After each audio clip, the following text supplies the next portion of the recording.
To make the rest of us slaves to their perpetual death.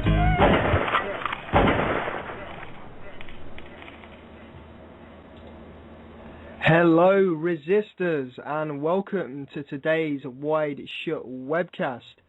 I'm your host Keelan Balderson and this is of course the Resistance Radio Network, so get resisting.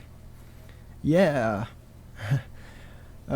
I'll be talking about some stories and articles from my website wideshut.co.uk tonight, so be sure to find those in the chat as and when I post them, and of course be sure to check out the Resistance Radio website at resistradio.com as well. Quite a humorous song there at the start about the money system. It was sent to me a few days ago by a guy, I think his name's AJ. And if you want to check that out on YouTube or download it or whatever, it's on the channel AJ Humor and is called Making Money by Consensus. And I'll just paste that into the chat if anybody's interested.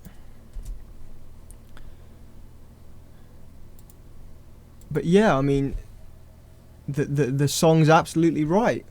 They make money out of thin air.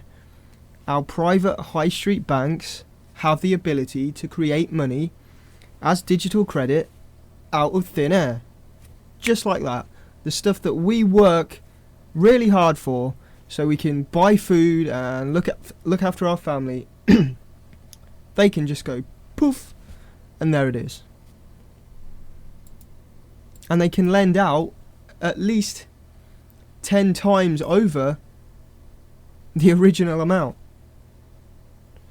For example, at a 10% reserve ratio, which is generous these days, I believe, a bank that's got £100 in deposit is allowed to lend out 90 of that £100 and only keep £10 back in reserves.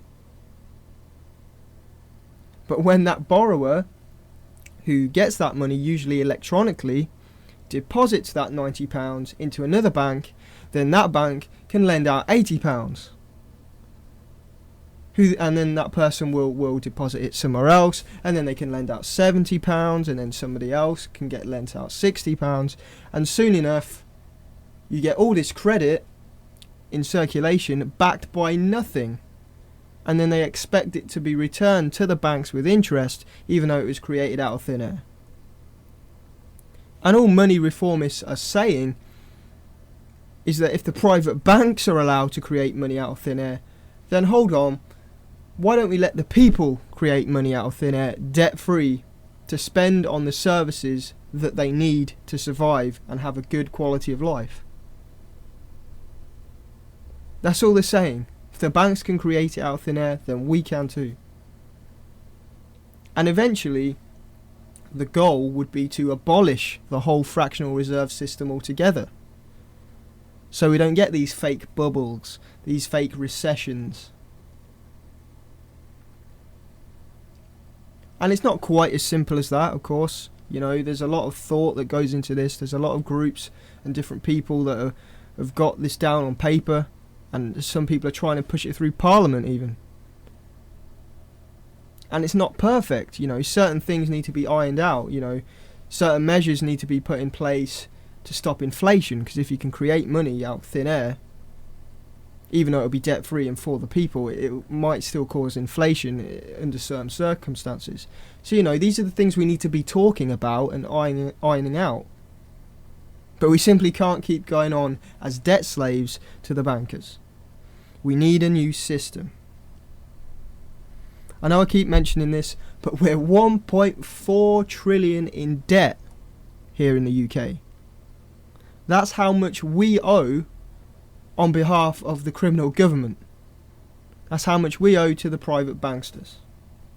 And let me tell you something, we're not paying that off anytime soon through cuts. That's just a ridiculous idea. But they're still going to make us have the cuts.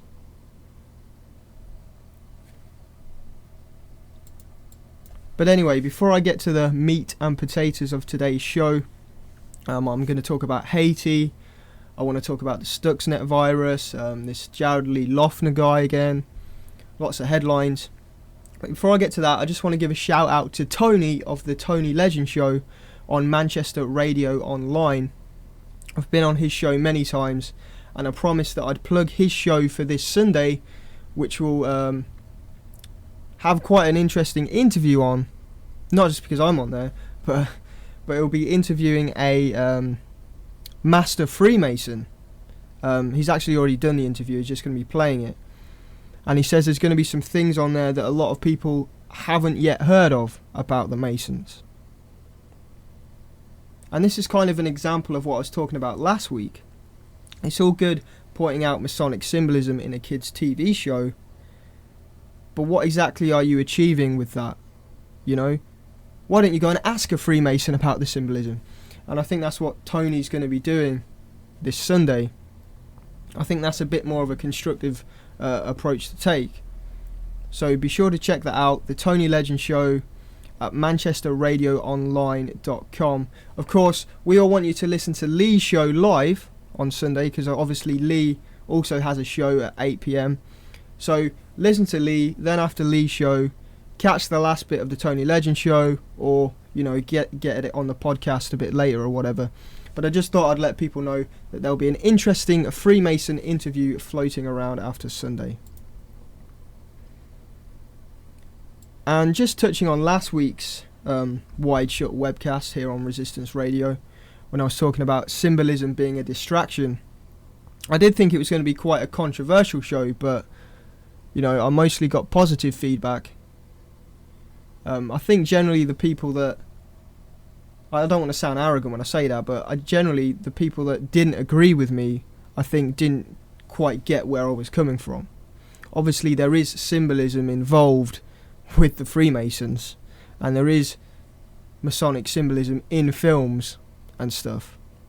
Of course there is, but I just don't think it's useful to focus all your energy on it. And I got a quote here from somebody on YouTube who left a comment on the video of the show, which I think sums it up quite well. They Live 23, he said, "If you personally can spot all this symbolism and realise that you are indeed trapped in a version of this matrix control system, then instead of spending loads of time focused on the things that are keeping you trapped, you should be looking for ways out. Quite often you can't help anyone else see what's in front of their faces. They have to notice it for themselves." And I wouldn't really disagree with that analysis. The music industry is a huge distraction.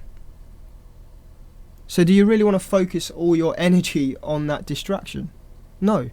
If everyone tuned out, if everyone turned off the music channels, if everyone stopped buying the rubbish, there wouldn't be a mainstream music industry, would there? Some people say this symbolism is harnessing our energy and controlling our minds. Well, in a way it is. It's controlling the people's minds that are putting all their energy into it. It's not controlling my mind, because I couldn't give a crap.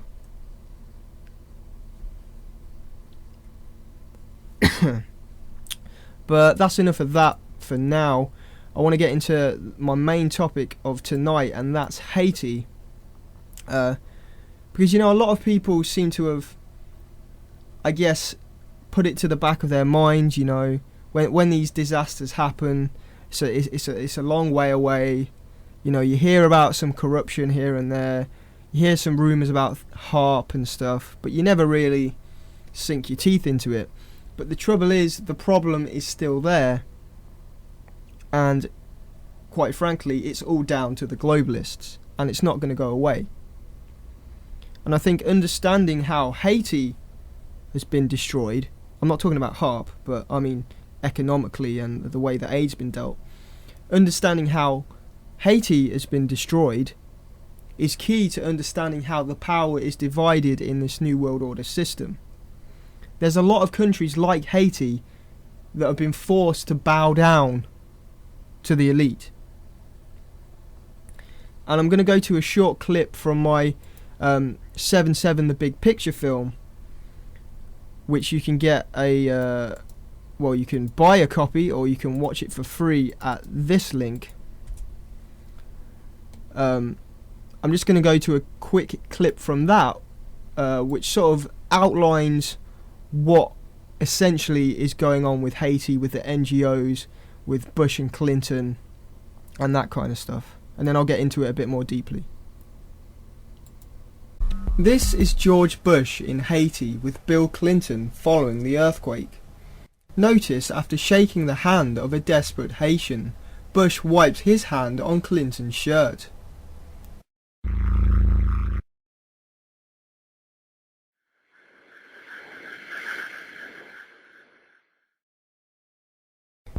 If he's not insulting Haiti or inappropriately smirking while talking about it, he's using the crisis to get innocent people's cash.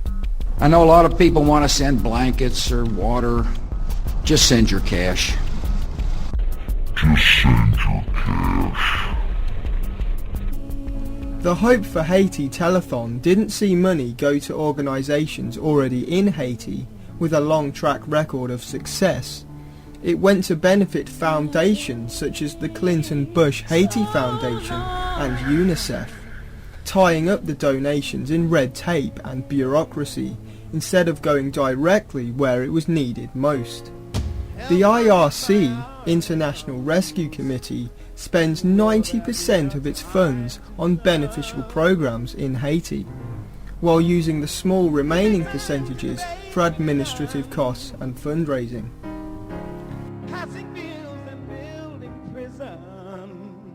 If Clinton and Bush really wanted to help Haiti, they would have promoted organisations like this.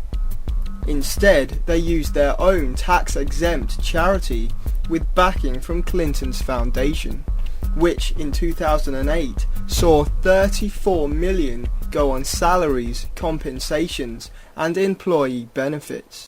I think that the money, unfortunately, is going to middlemen, if you will, which are the NGOs, who have a huge complex of agencies, often working at counter purposes. The Clinton-Bush Haiti Foundation has flip-flopped on the relief effort and is now focused primarily on the long-term reconstruction, especially job creation and the promotion of economic opportunity. In other words, getting their big business partners in on the action. Okay, welcome back. That was a quick clip from my film 7/7 The Big Picture, dealing with Haiti, and it pretty much sums it up quite well. This was never about helping Haiti. If it was about helping Haiti, then they would have helped them a long time ago. It was simply a crisis that the big corporations and phony charities could use for their own gain. Instead of giving Haitians water, medicine, the immediate shelter that they needed. You heard George Bush there, don't send blankets, we don't need water. Well, no, that's exactly what they do need, you idiot. Clinton and Bush would rather help with the rebuilding of the country. Because buying medicine and getting water and immediate shelter and stuff over there isn't an investment. It's not money that they're going to see back. What they're after is to secure contracts for the big corporations to come in and rebuild the country and then take it over. It's as simple as that. As Daniel Esterlin says, it's one world company limited. That's one phrase you can use for the New World Order. And it's not a wrong phrase, because the corporations do, in part, own this planet. And really, all we need to do to understand the mindset is go back to Henry Kissinger's Memorandum 200. This is what I wrote in an article a while back. I'll just read out this little chunk. In Memorandum 200, written by Henry Kissinger, then Secretary of State and National Security Advisor, he lays out official US foreign policy regarding population control. Kissinger, a Nobel Peace Prize winner and war criminal, explained that the threat of competition from developing nations such as Africa posed a serious problem for America's strategic, economic and military interest. So by the year 2000, he advised that a two-child family on average should be reached throughout the world. The plan was to utilise the UN, the IMF and World Bank to fund the measures through their aid and loan programmes. Countries obtaining aid would also have to agree to implement population reduction policies as a prerequisite. You see, he spelled it out quite clearly. It's not in the interests of the Western elite to allow third world countries to develop, because it poses a threat to the current order of things. If you're a McDonald's, you're not going to let a restaurant open up nearby, are you? And if you're a world power, you're not going to let another continent or whatever become a world power. It's as simple as that. I mean, can you imagine if Africa suddenly industrialised with all those people and all those resources and all that land? It would be a powerhouse. The elite can't risk that. You know, competition is a sin, as John D. Rockefeller said. And I didn't actually know how deep this Haiti thing went. You know, I was just sort of giving an overview. But doing a bit more digging this week, it came to my attention that Clinton and Bush, these idiots out there, you know, soaking up all the charity money, they were actually directly responsible for hindering Haiti's development before the earthquake. And it was seen as a slap in the face to people that understood this when they were chosen by Obama to help the country. You know, it's the fox in charge of the hen house. These people are criminals. And I'm just going to paste a link into an article that explains some of this. Then I'll get to another clip. Here we go. And it reads, for 8 years apiece, Clinton and Bush were directly and deeply involved in a serious political and military interventions that have played a major role in perpetuating, can't even speak today, the poverty, backwardness and repression in Haiti that have vastly compounded the disaster that struck the country last Tuesday. Both men have blood on the Haitian workers' hands. And then it goes on to say, Clinton took office in the immediate aftermath of the military coup which ousted Haiti's first democratically elected president, the populist cleric Jean-Bertrand Aristide. That coup was backed by the administration of Bush's father, who saw Aristide as an unwanted and potentially dangerous radical. The new Democratic Party administration undertook the tactical shift in policy. Clinton imposed economic sanctions on the Haitians, blah blah blah. Basically, they're a pair of arseholes. And I've never ever been in it to help Haiti. It's all about putting their puppets in. If they seem a little, you know, different to the agenda, if that's not what they want, if they want to go a socialist route, then they send in the jackals and they put another puppet in. They don't let them develop, they take all the resources. You know, it's a fairly established fact that this goes on. And I'm going to go to a clip.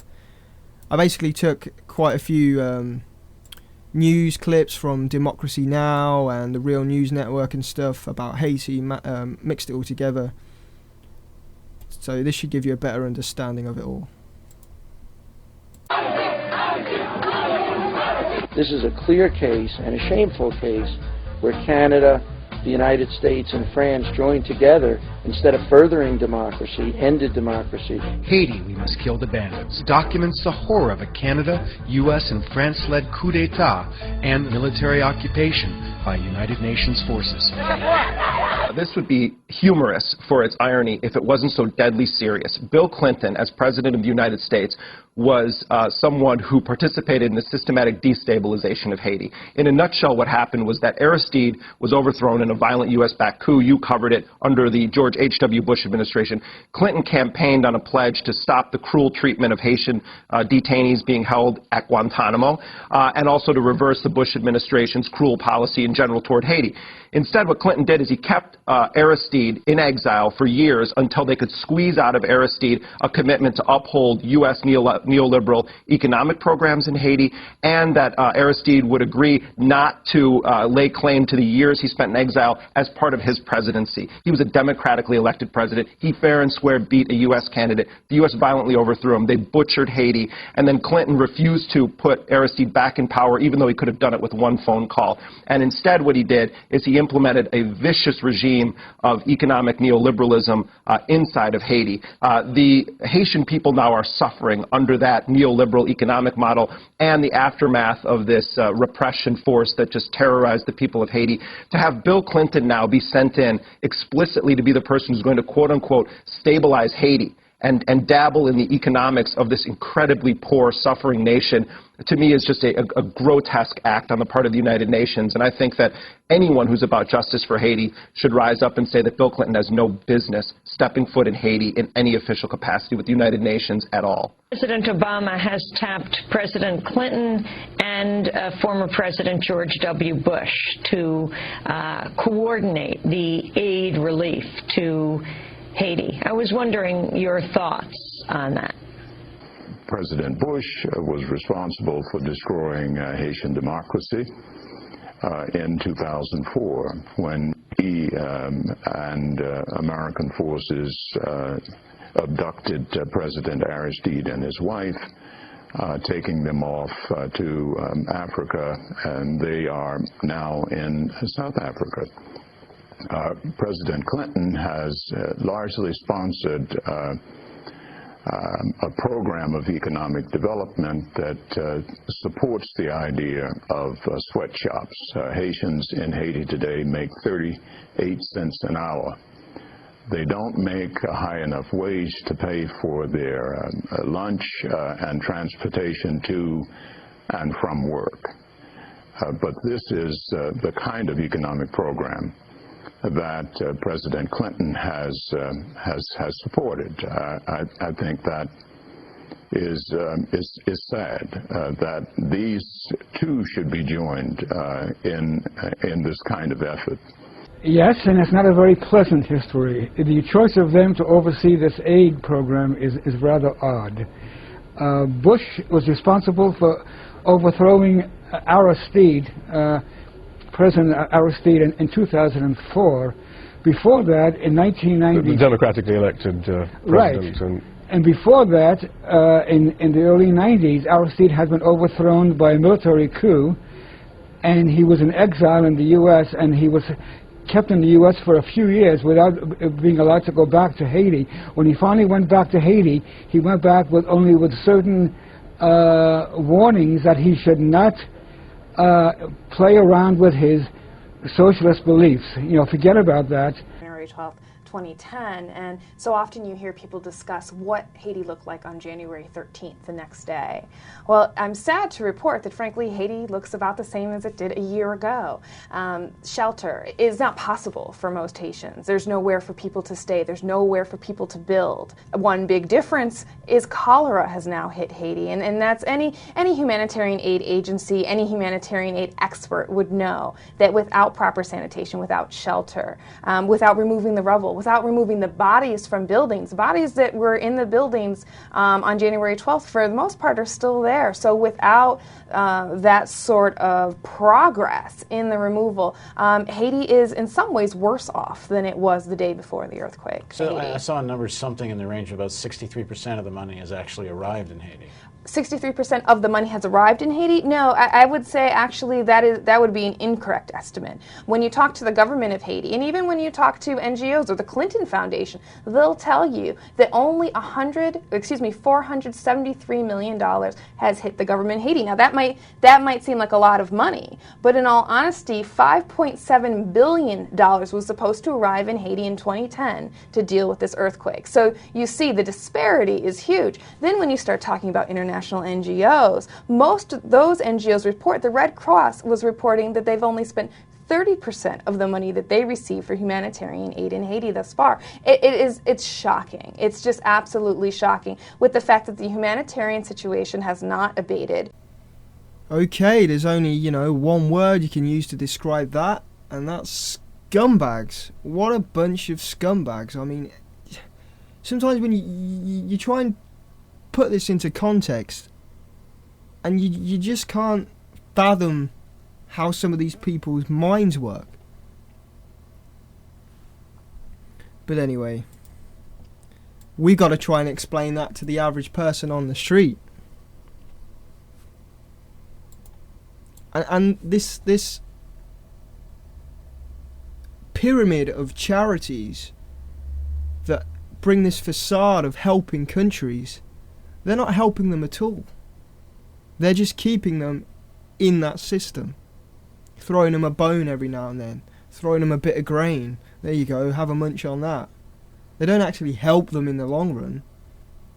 You know, in the UK, we have this yearly thing called Comic Relief, where we have a big TV marathon, and all the celebs tell us to give money.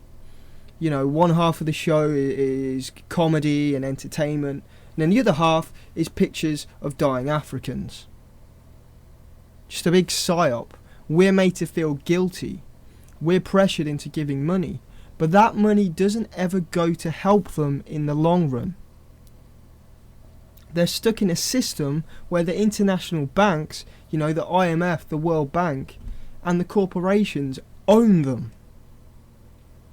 And their policies are made in Washington and the UN, not by their sovereign country. They're not allowed to develop because they become competition, or because they'll produce too much CO2. They're not allowed their own resources or their own democratic systems, because when they do put somebody in power they want, we have to go in and shoot them and say, no, you're having our guy. This is freedom, do what we say. They're just a slave force. Slavery never ended. It got worse with globalization. That's what the New World Order is. The corporations and the elite owning the whole planet. What was it Van Rompuy said, the unelected EU president? This is the first year of the global management of our world. The global management. Sorry, Mr. Rompuy, we don't want to be managed. We're not numbers. We're free humanity. And I was pleased to see somebody in Chile standing up for themselves and calling out the scum, David Rockefeller. And I'm going to try and find that clip, because, you know, the guy wasn't being articulate. The guy wasn't there to have a deep conversation. The guy was legitimately pissed off that this scumbag is allowed in his country. Would you want David Rockefeller in your country? I believe he came to, was it Ireland the other year? And people approached him there. People are starting to see what's going on, folks. And I hope I got this clip, because I can't find it. Oh, and there it is. Listen to this. This is the spirit. This is the natural reaction people need to have when these scumbags come to their country. Rockefeller, scumbag, we don't want your new world order, you know? Leave Chile right now. Leave Chile. You are not... You're killing a lot of people! You're killing a lot of people! Leave here! Leave Chile right now! Leave Chile! Leave Chile! We don't want your world government! Leave Chile right now!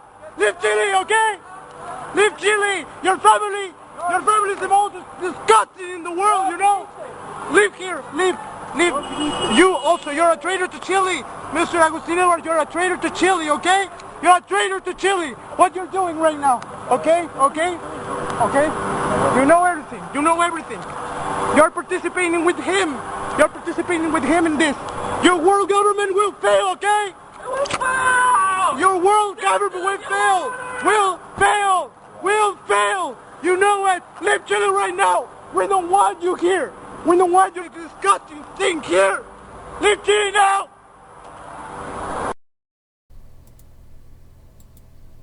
You know, the guy wasn't there physically attacking him, but there's nothing wrong with seeing a Rockefeller in the street and going up to them and screaming at them, because that is just the natural reaction people need to have to these people. I mean, I don't know if I could hold back if I saw David Rockefeller wheeling down my road. I'd have to chase him and like, oh, I don't know. But, I mean, would we have seen that 5 years ago, 10 years ago? I mean, I haven't been around in this movement that long, but I'm not sure that we would have done. You know, people like We Are Change confronting these people. All the information that's getting out there, I think, sparking people to do things when they see these scumbags. But I'm going to move on now, and because we've got about half an hour left. And I want to move on and talk about the Stuxnet virus. I wrote an article back in October about how, you know, the Stuxnet virus was likely a false flag by Israel and the West as a means to implement these cyber security measures that they'd been pushing for. And actually, as a result of Stuxnet and this supposed threat, the UK increased their cyber security spending by 760 million. And the main point I want to get across is, use logic here. The only people that are going to be attacking Iran with a sophisticated virus is the West and Israel. They're the only entities that have the power and the knowledge and the means to create a virus like that and to implement it. And they're the only people realistically that hate Iran enough to want to do that. So why would the West and Israel need to increase their security when they're the ones carrying out the cyber attacks? But of course the average person never really looks at it like that. And essentially in this article I said it was a, you know, it's a cyber industrial complex.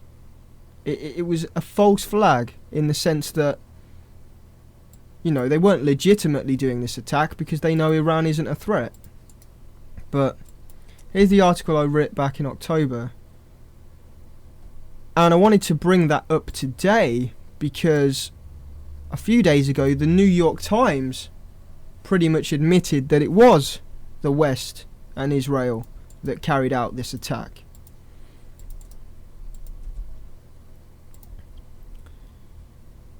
And the article from the New York Times I just posted in there, it talks about this big cyber complex, this joint US-Israeli cyber complex. I'm not sure if they call it Dimona or it's in a place called Dimona, but that seems to be what they're saying. And it's essentially a joint US-Israeli, you know, cyber security place. And the article basically admits that Israel and the US were behind the virus. It reads, behind Dimona's barbed wire, the experts say Israel has spun nuclear centrifuges virtually identical to Iran's at Natanz. Probably not getting these names right.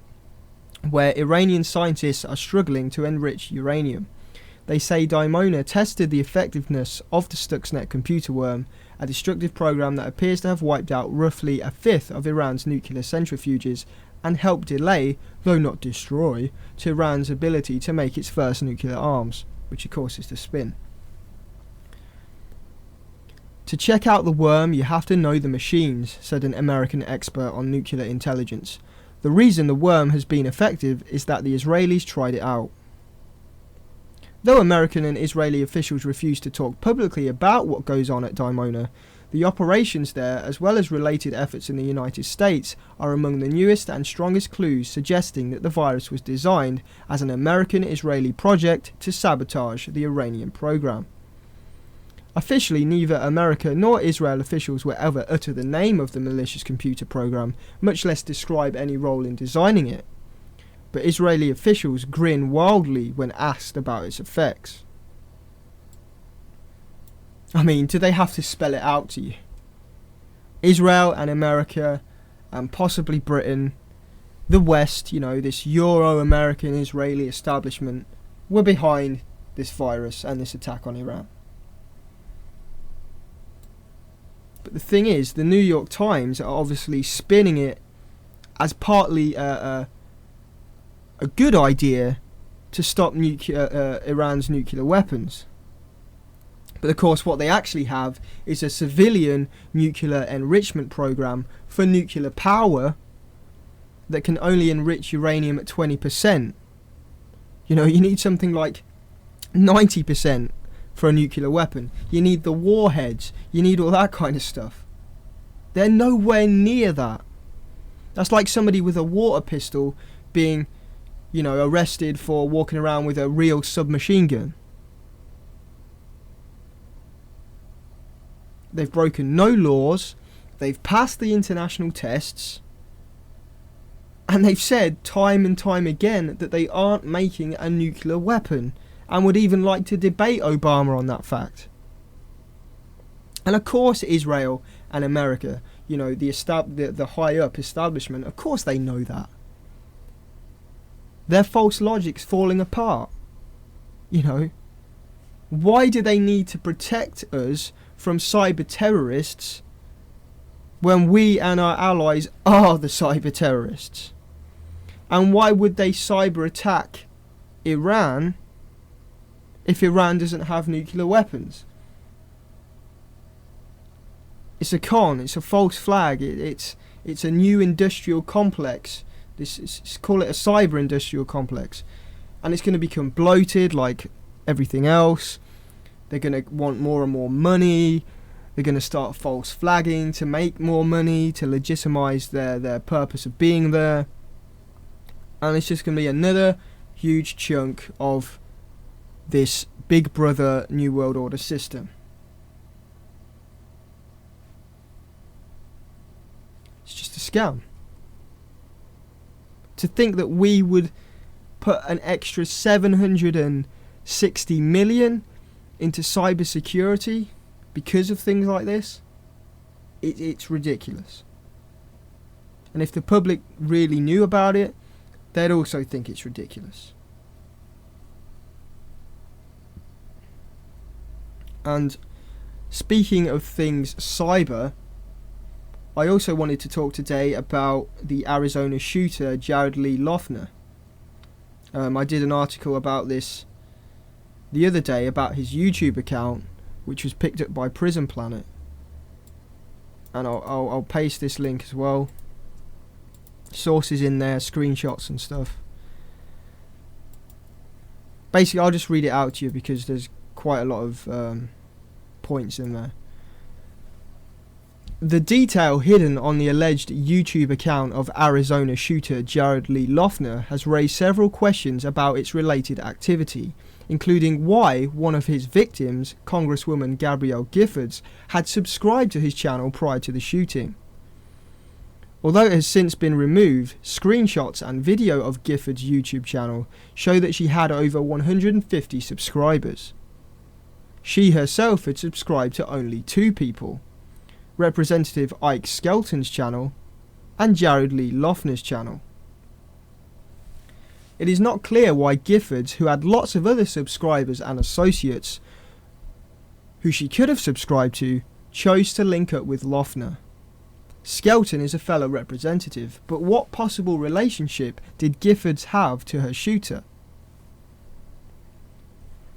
Loughner's YouTube account is relatively new, having only been registered on October 25th, 2010, so Giffords' subscription would have also been a recent occurrence. Prior to the influx spurred by the media, Loughner's channel had next to no views, meaning Loughner had not interacted with YouTube often, nor promoted the channel to other people. There is no evidence that he was engaged with popular right-wing or conspiracy theory channels. It is then also unclear how Giffords herself could have spontaneously discovered the channel unless the two had corresponded before. The only other channel Loughner connected to is entitled Star Hits HNAS or whatever, who also registered in October. unless this is another account operated by Loughner or somebody he knew, it's unlikely he would have just stumbled upon it. The only activity on this account is a single uploaded video showing somebody in a Grim Reaper outfit burning the US flag, which Loughner favorited. Upon inspection, not one comment was left on this video until after the shooting, suggesting the video was unknown to a wider audience until promotion by the media. You know, so how did Loughner find this video if it wasn't already out there? You know, it's rare that you find a video to a channel that's recently made, you know, with only one video on it. You know, I think he already knew the channel was there, or this was all just a setup. A further anomaly on Loughner's own channel is that personal identifying information is clearly visible, from his full name, Jared Lee Loughner, to his real hometown, Tucson, and even the various schools and colleges he's attended in his lifetime. Although it's not unusual to list interests such as favourite reading material, most casual YouTubers will find it odd that somebody had chosen to display their full name, town and educational background as if it was a government form. Unlike Facebook, YouTube channels are open to anybody with or without their own account, so most people choose not to reveal themselves fully, unless you're like me. 3 videos had been uploaded to his account, 2 on the same day and 1 a little earlier. Despite mainstream accusations, none of the videos suggest the style of presentation was anything other than his own ramblings. The Southern Poverty Law Center's link between conscious dreaming, being aware that you're dreaming while in a dream, and David Icke is superficial at best. It is not something that Icke has ever vigorously promoted nor claimed to be an expert on. Millions of people happily lucid dream. In fact, many people lucid dream whether they want to or not. It's a common part of the sleep cycle. Without further investigation and cooperation from YouTube, it's not entirely clear what these anomalies mean, but one has to wonder if there is anything contrived going on with these accounts. And basically, guys, my gut is that his account is fake, or to some degree it's fake.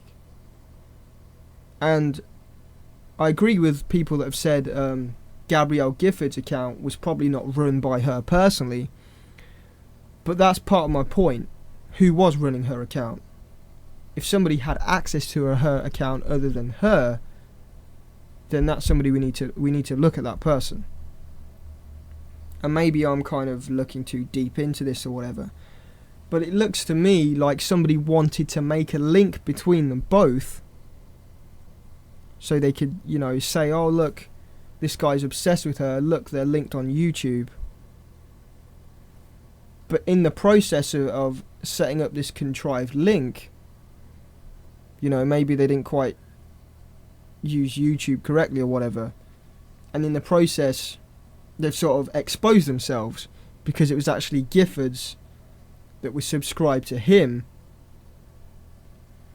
and because she hadn't subscribed to anybody else, you can look at it and go, well, that doesn't quite seem right, and maybe the people doing this didn't quite take that into account. But to me, it's a red flag. And my gut just tells me that they've built up a sort of phony internet history. I mean, just think how easy that is. If you was going to frame somebody, how easy it would be to set up a Facebook, a YouTube account, write loads of stuff you wanted to incriminate them with, and then just give it to the media afterwards. You know, just a few months before the shooting, they make this account, they list all his hot button books that he read, all his information, so the media could easily make the connection. It just seems like it was put there perfectly. And a point someone made in a video, I lost the link to it, but someone said that his MySpace was taken down. Why would they keep his YouTube up but take his MySpace down? Maybe his MySpace was real and didn't have the exact information that they wanted to present to the media. And I know this is speculation, and you know, all the pieces aren't quite there yet, but some of them are. I mean, his attorney was the same guy that represented the Unabomber, Ted Kaczynski, who even by Wikipedia's admission was a victim of MK Ultra mind control. And we now know that Loughner regularly took salvia, the drug. Now that's not an attack on salvia. You know, with a stable mind and the right intention, salvia is a mind expansive experience.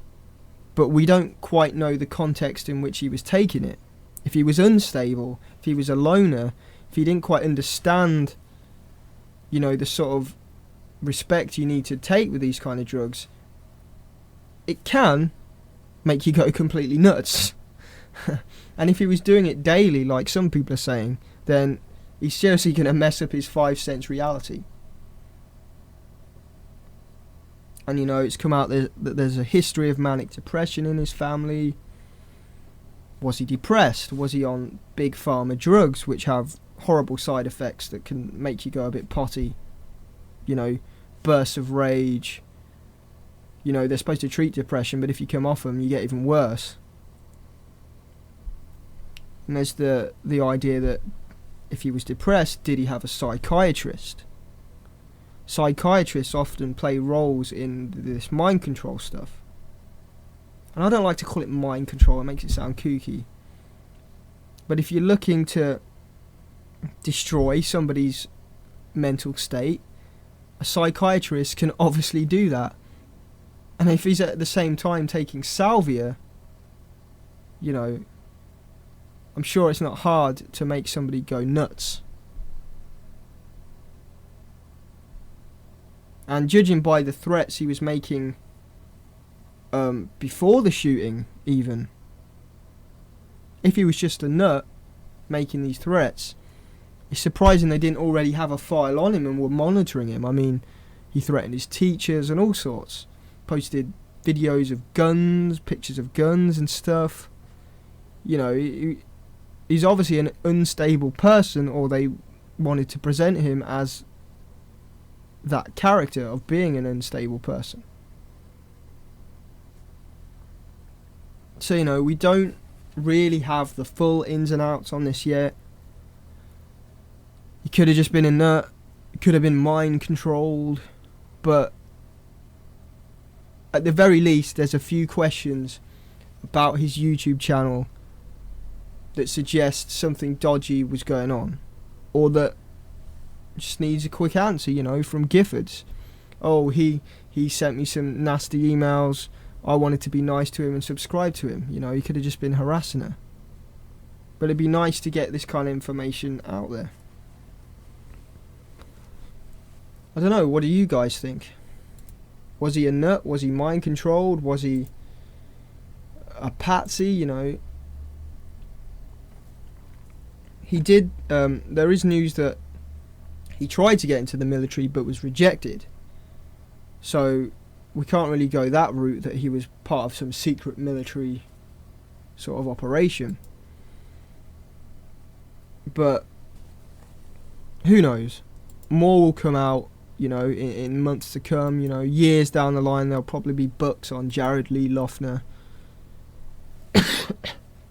We'll just have to wait and see how it develops. But as I said last week, the establishment, no matter how this happened, are obviously using it to their gain. You know, they're using it to blame everything that questions the government, whether it's traditional right-wing stuff. Now they're jumping to 9/11 truth and conspiracy theories and people that want to audit the Federal Reserve and change the money system. You know, it's rare that you'll hear David Icke demonised in American media. They do from time to time when he's over there speaking, but just to link his name so superficially to this case, because I mean, David Icke doesn't talk about lucid dreaming. I've watched tons of his DVDs and stuff. I mean, he's mentioned it, but it's not a David Icke thing, is it? I lucid dream at least once a week. Does that make me a crazy nut job? Should we ban dreaming? It's just crazy some of the things that they try and pull out of this to demonize. But that's something we'll have to keep a close eye on as more information comes out. There's a few other headlines. We've not really got much time to get into many of them. I've done a few articles today. The first one is Scottish Sea Light on Vitamin D. And this is the promising news out of Scotland, where the Scottish government are actually promoting vitamin D to pregnant women. In an ideal world that would be normal, but that's quite, in today's society of big pharma and big food, to hear something like that is quite out of the ordinary. And they're also pushing pregnant women, well, mothers, to make their own baby food out of fresh produce, which again is a positive thing. So it's good to see that. If only they would promote excuse me, if only they would promote it for flu prevention, then we might be getting somewhere. There's the other headline today, let me paste that in as well. Intelligence agencies infiltrating online games. And this is one of the many different bloated intelligence agencies in the US. They've started infiltrating popular online, those multiplayer online role-playing games like World of Warcraft and Second Life. I've played some in the past, but it takes far too much of your time. Ridiculous. But loads of people do play them, and the intelligence agencies are now infiltrating them, creating characters, going into these games and sort of snooping on what people say and what people do in these games. Could you imagine that, a CIA agent in one of these games sort of coming up behind a bush just listening in on your chat room? It's just a funny thing to think about. But this is how far they're willing to go to rob people of their tax money. And they're on about developing systems that monitor people and how players from different countries interact, and how they, it's all very behavioral orientated. It's quite scary. It's like these things they're trying to get in airports where they sense if somebody's nervous or things like that. They're trying to get that into the game. They're trying to mine the data so they can analyze how different nationalities react playing games, and somehow that's going to help them solve terrorism. Or some people are actually saying that they think terrorists might have meetings in online games or train people in online games. It's all just, it's scary and it's ridiculous at the same time. And there's another headline that I'll paste into the chat. Lots of headlines recently.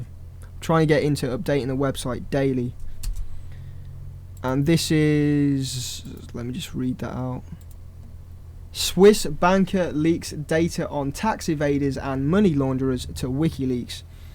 And this is basically where a former Swiss banker has leaked thousands of documents, relating to people who keep their money in offshore accounts away from the tax man, or people that are involved in terrorism and launder money, or we don't know until they actually do leak it out. They haven't reached the point of leaking it, but WikiLeaks does have the information. And I made this point when I was giving out leaflets about Philip Green of the Arcadia Group, who owns Burton and Dorothy Perkins, how he was sort of filtering money out of the company to his wife in Monaco without paying tax. I don't necessarily believe the tax system is a just system. In my world, we shouldn't have to pay tax, and in the current system our tax only goes to the interest on the bankers anyway. When people get up in arms about, but my tax money went to pay this, you're a scrounger, you don't pay tax or whatever. well, nobody's money goes to pay anything. It just goes to the interest to the bankers. So, but my point is, I don't necessarily agree with the tax system, but if we expose these elite tax evaders, money launderers, at least then the public will see that the system is corrupt and that maybe we should change it.